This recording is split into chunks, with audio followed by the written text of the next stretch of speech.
You're listening to Procurement 6, the weekly podcast from the team at Art of Procurement that summarizes this week in procurement in just 6 short segments. Hi there, I'm Philip Ideson, and today is Friday, October the 6th, 2023. 6. This week's Procurement 6 tip comes from Stefan. He recommends that procurement professionals look at new opportunities to collaborate with their key suppliers to improve their procurement outcomes. He also shared that negotiation is in the top 3 most important procurement competencies according to CPOs.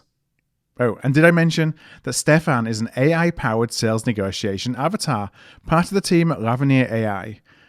Lavernier AI is the only platform where procurement professionals can improve their negotiation skills 24/7 by practicing against lifelike avatars like Stefan using conversational AI. If you'd like to meet Stefan face-to-face, you can visit him at the Lavernier AI booth at DPW in Amsterdam on November 11th and 12th. 5. We talked a lot about ESG this week, and we started on Monday when Kelly Banner and I were joined on the Art of Procurement podcast by Daniel Dorr, VP of Marketing, and Lois Ayaka, the VP of Customer Success, both from Supplier.io. Daniel and Lois provided tactical and strategic recommendations for how procurement can overcome the challenge of building a robust supplier diversity program that will stand the test of time. And in this segment I'm going to share today, I asked Lois if she had any advice or recommendations on how to influence stakeholders to include diverse suppliers in an RFP or sourcing event. I think that there are things that can definitely be done to influence the entire process. And I think that the most important thing is to make sure that, when you come to the table with a diverse supplier, they better be good.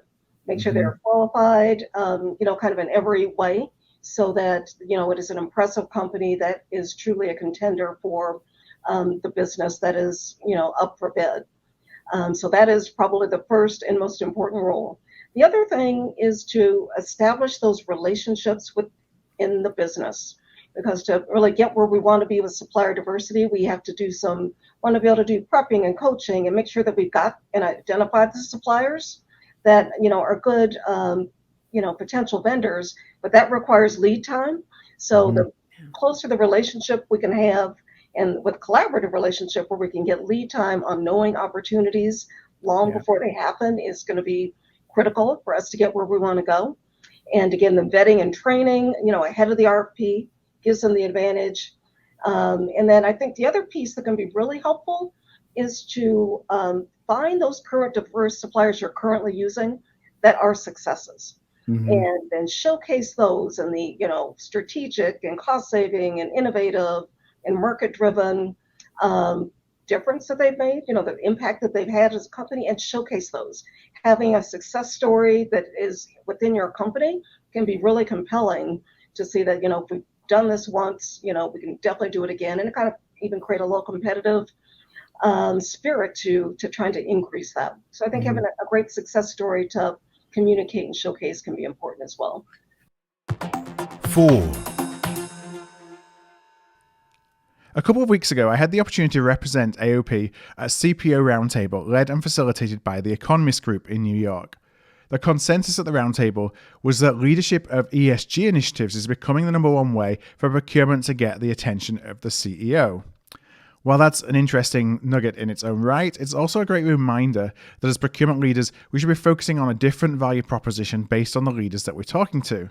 So for example, ESG, growth and innovation, the top line, essentially, when we're talking with the CEO, and brand protection and brand reputation.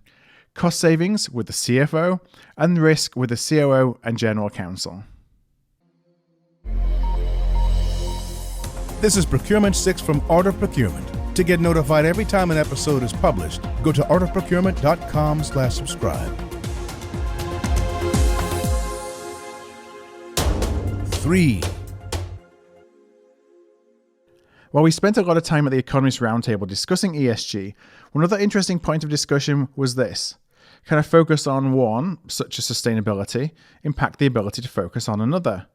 For example, one company said they have such stringent requirements regarding sustainability certificates at their suppliers that the result is that most smaller, diverse suppliers cannot afford to invest in what's needed to achieve these certificates or business process changes. So the question is, can we have both?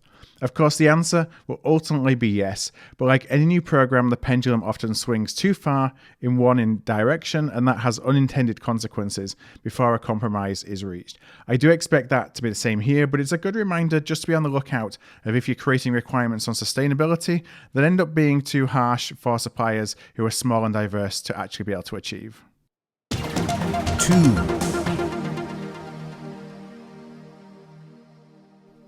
Did you know that the primary pricing mechanism for buying services is fixed cost, which is paid in stages based on the achievement of milestones? Well, that's the finding so far of one of the questions in our 2023 Procurement of Services survey. Now, we need your help to get as complete a picture as possible as how services are bought by companies across the AOP community, so that you can then benchmark your organization against these best practices. Now, this survey that we're running, it will remain open for a couple more weeks. The average time to complete it is just over 5 minutes, so it doesn't really take much of your time at all.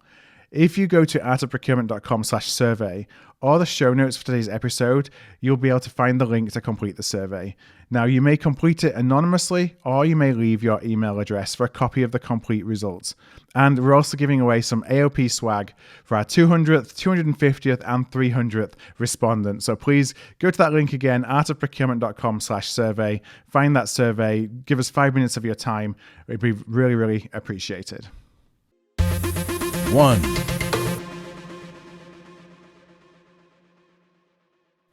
The relationships that procurement's able to build ultimately determine the amount and the types of value that they can create.